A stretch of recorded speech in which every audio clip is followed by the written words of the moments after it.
Hello everyone! In this video, I'll guide you how to turn on Chrome OS Developer Mode to install apps on your Chromebook in a simple and clear way. But remember, this process will erase your data, so make sure to back up everything before starting. First, power off your Chromebook completely.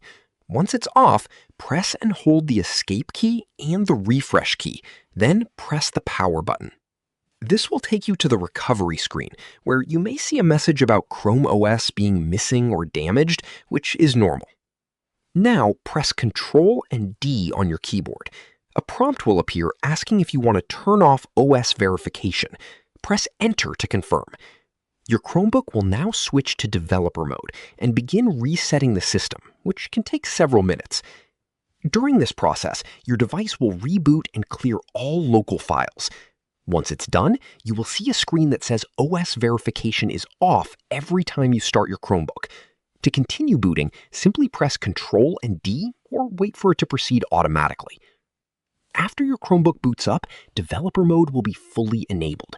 This allows you to install apps outside the standard restrictions, including Linux apps and other advanced tools. Just keep in mind that developer mode reduces built-in security protections, so only install apps from trusted sources and use this feature carefully to avoid any issues. Subscribe to the channel for more videos.